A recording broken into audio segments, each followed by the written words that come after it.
Hello achievers, welcome to NET JRF makers. आज के हमारे इस लेक्चर में हम डिस्कस करने वाले हैं टीचिंग एप्टीट्यूड के इम्पोर्टेंट 2022 के प्रीवियस ईयर क्वेश्चंस। हमारा ये पेपर सॉल्व करने का पर्पस यही है कि हम क्वेश्चन भी प्रैक्टिस कर लें, साथ ही साथ अभी तक हमारे चैनल पे हमने जितने भी टॉपिक्स को कवर किया है उनमें से प्रीवियस ईयर के क्वेश्चंस किस तरह से बनकर आते हैं, इससे आपका रिवीजन भी हो जाएगा। So let's get started. हमारा सबसे पहला क्वेश्चन है, teacher A uses chalk and board and dictates notes to the student in the classroom. Teacher B uses video conferencing tools and LMS for providing digital resources. What modes of teaching are used by teacher A and teacher B? तो देखो ये question क्या बोल रहा है कि दो teachers हैं, एक टीचर ए एक है टीचर बी। टीचर ए क्या यूज करता है, chalk and board and dictates note to the students in the classroom. अगर चॉक एंड बोर्ड और क्लासरूम की बात आती है तो ये होता है हमारा ट्रेडिशनल मेथड, ये हमने पहले भी हमारे लेक्चर में पढ़ा है। अगर ट्रेडिशनल है तो ऑब्वियस है वो होगा ऑफलाइन, तो टीचर ए क्या यूज करता है, ऑफलाइन। टीचर बी यहाँ पे क्या यूज कर रहा है, video conferencing, LMS, digital resource. Digital resources हम क्यों यूज करते हैं, हमारे ऑनलाइन लेक्चर्स के लिए, तो बी क्या यूज कर रहा है, teacher online. So the answer is fourth one. I hope it is clear now. Okay, so the next question is, which of the following tools can be used for ICT enabled learning? तो इसका मतलब यह है कि जो चार हमको जो गिवन ऑप्शंस हैं इनमें से कौन से टूल को आईसीटी यानी कि टेक्नोलॉजी का सपोर्ट लगता है। आईसीटी एनेबल्ड लर्निंग क्या हुआ, ऐसी लर्निंग जिसमें टेक्नोलॉजी का सपोर्ट चाहिए, यानी जो टेक्नोलॉजी के थ्रू जो लर्निंग होती है। तो देखो चार ऑप्शन है, paper chart, physical model, projector and black board. तो जो paper chart, physical model and black board है, ये तीनों जो है इसमें हमको टेक्नोलॉजी की नीड नहीं है, ये हमारे ट्रेडिशनल अप्रोच है ना। लेकिन ये जो प्रोजेक्टर है, प्रोजेक्टर में ही हमको टेक्नोलॉजी का सपोर्ट लगता है। So the answer is third one. तो हमारा थर्ड क्वेश्चन है, in the context of MOOCs in higher education which of this the following are correct. यानी ये जो हमको जो स्टेटमेंट्स यहाँ पे दिए इनमें से मूव के रिगार्डिंग कौन से स्टेटमेंट्स करेक्ट है। तो सबसे पहला है दे आर लर्नर सेंट्रिक, तो yes this statement is correct. Move जो है वो कंप्लीटली लर्नर सेंट्रिक होता है ना। लर्नर अपनी नीड्स, अपने रिक्वायरमेंट के हिसाब से उसको कौन सा कोर्स ज्वाइन करना है, कौन सा सब्जेक्ट स्टडी करना है, यहाँ पे लर्नर खुद यहाँ पे अपने रिक्वायरमेंट के हिसाब से कोर्स को ज्वाइन करता है, कंप्लीटली लर्नर सेंट्रिक होता है। Second statement is they can be delivered only through स्वयं पोर्टल, तो दिस स्टेटमेंट इज रॉन्ग। मूक सिर्फ आपको स्वयं पोर्टल के थ्रू नहीं मिलता है। स्वयं क्या है, ये एक इंडियन मूक है ना। तो स्वयं की तरह ऐसे और भी पोर्टल्स है जो हमको मूक प्रोवाइड करते हैं, समझे। ऐसे और भी यूनिवर्सिटीज है जो हमको मूक के थ्रू एजुकेशन प्रोवाइड करती है, तो सिर्फ स्वयं ही इसका पोर्टल नहीं है। The third one is they can benefit large number of learners. So yes, मूक का मतलब ही होता है ना मैसिव ओपन ऑनलाइन कोर्स, यहाँ पे large number of learners can participate. Then the one is they can be access any time anywhere and any number of time. Yes, ये statement भी करेक्ट है। मूक क्या होता है, सेल्फ पेस्ड होता है। लर्नर जो है अपने कन्वीनियंस के हिसाब से जब चाहे जहां से चाहे जितने टाइम चाहे लेक्चर को एक्सेस कर सकते हैं। And the last one is all MOOCs are for earning credit. नहीं, हमने पढ़ा था ना कि हर मूक्स में आपको क्रेडिट नहीं मिलता है। आप जिस यूनिवर्सिटी को बिलोंग करते हो, अगर आपने ऐसा कोई मूक पे कोर्स ज्वाइन किया है जिसको आपकी यूनिवर्सिटी उन कोर्स को कंसिडर करती है फॉर क्रेडिट, तो उन्हीं कोर्स के आपको क्रेडिट काउंट करे जाएंगे, अदरवाइज वो क्रेडिट अर्न आप नहीं कर, ऐड नहीं होते। I hope it is clear now. So the answer is fourth, A, C and D. हमारा फोर्थ क्वेश्चन है, in which of the following methods of teaching the student has to find out the answer to his her own problem by unaided efforts. Unaided efforts का मतलब है independently, ठीक है, या फिर without any help. Okay, so यहाँ पे हमको चार ऑप्शन दिया हुआ है। पहला है case study method, heuristic method, flip classroom method and demonstration method. तो केस स्टडी मेथड क्या होता है, यहाँ पे आपको कोई भी केस दे दिया जाता है जिसकी आप इन डेप्थ स्टडी करते हो, आपके अंदर क्रिटिकल थिंकिंग डेवलप होती है, आप चीज़ों को एनालाइज कर पाते हो। देन इन डेप्थ स्टडी के थ्रू आप उसके प्रॉब्लम का सोल्यूशन फाइंड करते हो, ठीक है। The second one is heuristic method, जिसको हम डिस्कवरी मेथड भी कहते हैं। ये हमने पढ़ा था ना कि ह्यूरिस्टिक मेथड में क्या होता है, जो लर्नर होता है वो विदाउट एनी हेल्प वो प्रॉब्लम का सोल्यूशन फाइंड आउट करता है, वो खुद डिस्कवर करके लर्न करता है। Third is flip classroom method. Flip classroom method क्या होता है, ये हमारे ट्रेडिशनल टीचिंग का एकदम अपोजिट होता है।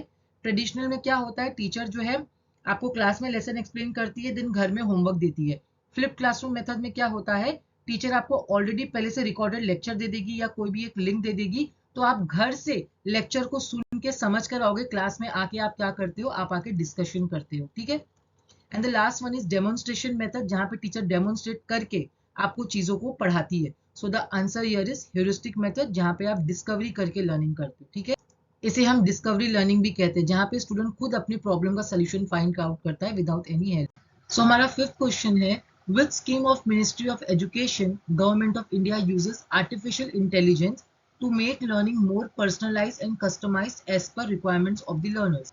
जिसका मतलब ये है कि मिनिस्ट्री ऑफ एजुकेशन की कौन से स्कीम के तहत लर्नर के रिक्वायरमेंट के हिसाब से गवर्नमेंट ऑफ इंडिया ने लर्निंग को और भी ज्यादा पर्सनलाइज एंड कस्टमाइज बनाया है बाय यूजिंग आर्टिफिशियल इंटेलिजेंस। अब ये आर्टिफिशियल इंटेलिजेंस जो है ये होता क्या है, देखो बेसिकली ये है ना, ये होता है ह्यूमन इंटेलिजेंस की नकल जो मशीन के अंदर डाली जाती है, चाहे वो कंप्यूटर हो, चाहे वो कोई सॉफ्टवेयर हो या कोई रोबोट वगैरह हो, इनके अंदर ह्यूमन इंटेलिजेंस जो है ना इसकी नकल करके इन मशीन्स के अंदर डाली जाती है, ताकि ये मशीन जो है ह्यूमन की तरह सोच सके, ह्यूमन माइंड की तरह फंक्शन कर सके। तो हमको चार ऑप्शंस दिए हैं। कभी कभी देखो क्या होता है, कुछ ऐसे ऑप्शंस दे दिए जाते हैं जिनमें से कुछ नाम ऐसे होते हैं जो हमने पहले कभी सुना भी नहीं है, जैसे कि ये वाला है ना।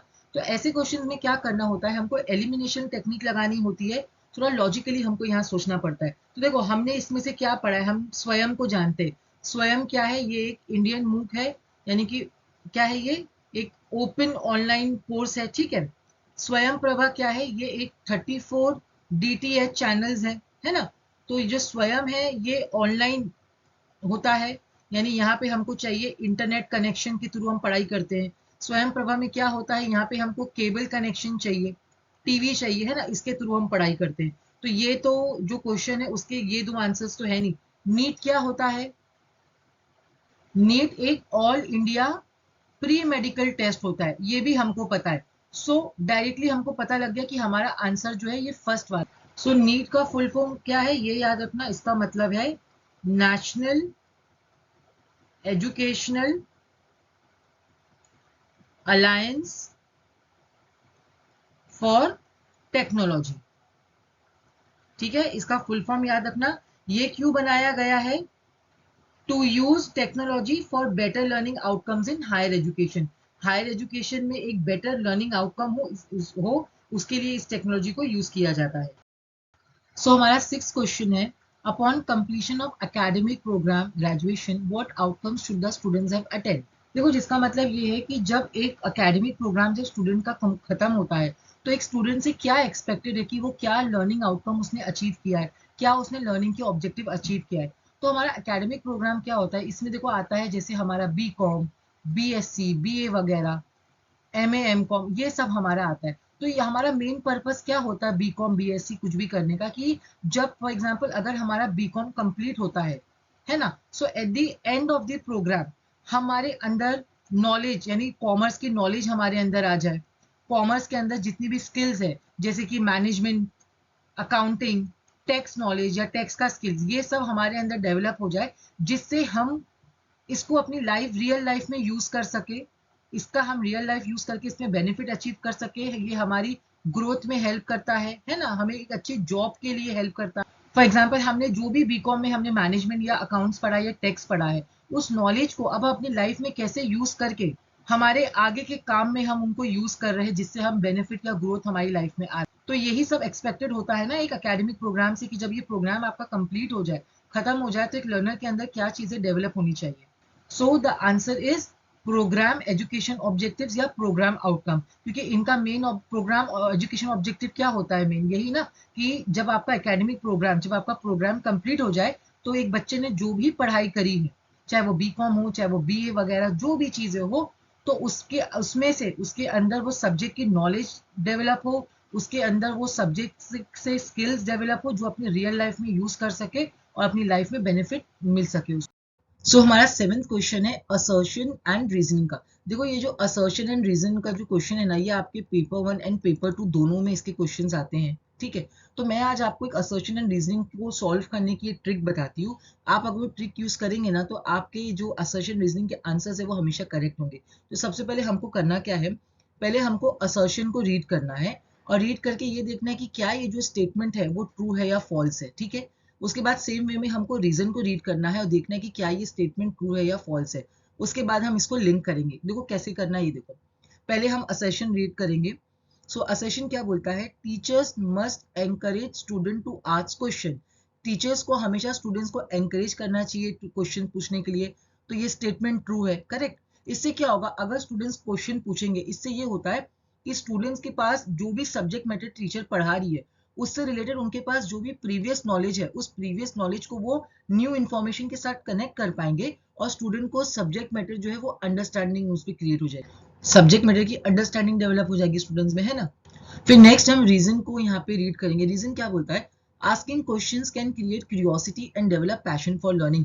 तो ये भी स्टेटमेंट ट्रू है कि जो स्टूडेंट जो है, तो देखो अगर स्टूडेंट्स जो है अगर वो क्वेश्चंस पूछेंगे तो क्या होगा, उनके अंदर क्रिटिकल थिंकिंग डेवलप होगी, है ना। और अगर स्टूडेंट के अंदर क्रिटिकल थिंकिंग डेवलप होगी, उनके अंदर कॉन्सेप्ट की अंडरस्टैंडिंग डेवलप होगी, तो होगा क्या, स्टूडेंट्स जो है ना और ज्यादा इन डेप्थ अभी चीजों को एक्सप्लोर करेंगे ताकि और अच्छे से उनको कॉन्सेप्ट समझ में आए। तो इससे क्या होगा, स्टूडेंट के अंदर लर्निंग के लिए एक पैशन, एक लव डेवलप होगा। तो ये भी स्टेटमेंट ट्रू है। तो नेक्स्ट हम क्या करेंगे, थर्ड स्टेप क्या होगा, आप असर्शन को वापस से रीड करना है। देखो, teachers must encourage student to ask question.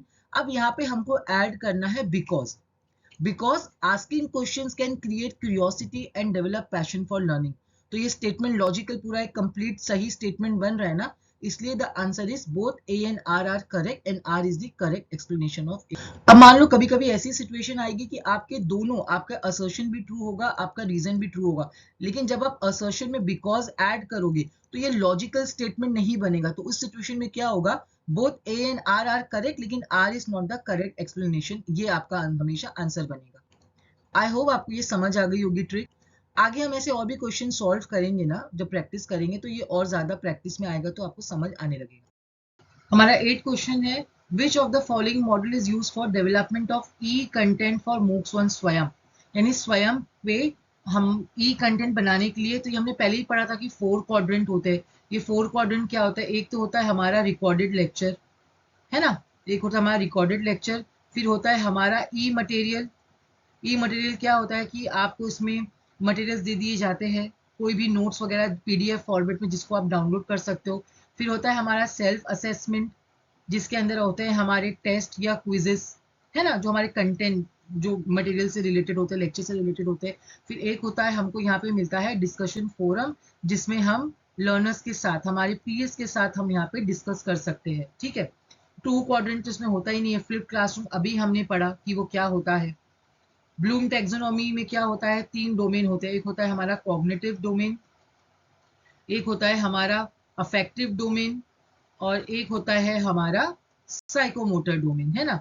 तो हमारा जो कॉग्निटिव होता है it is related to head, affective is related to heart and psychomotor head, है ना। तो ये हमने हमारे पहले भी लेक्चर में पढ़ा है। आज का हमारा लास्ट क्वेश्चन है, in order to develop a video for MOOC, how much portion of some copyrighted video is allowed to be used as per the fair use guidelines.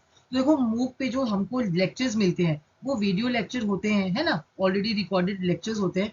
तो इस लेक्चर के अंदर कितना पोर्शन कॉपीराइटेड वीडियो यूज कर सकते हैं। तो the answer is up to 10% और 3 minutes, whichever is less. I hope आपको आज का हमने ये जो पीवाईक्यूज जो सॉल्व किया है वो आपके लिए बहुत ही हेल्पफुल होगा। अगर आपको ये लेक्चर पसंद आया हो, इसे लाइक करें, चैनल को सब्सक्राइब करें और आगे हम और भी ऐसे टीचिंग एप्टीट्यूड के जो हमारे प्रीवियस ईयर क्वेश्चंस के इंपॉर्टेंट पीवाईक्यूज है वो हम सॉल्व करेंगे। Thank you for watching.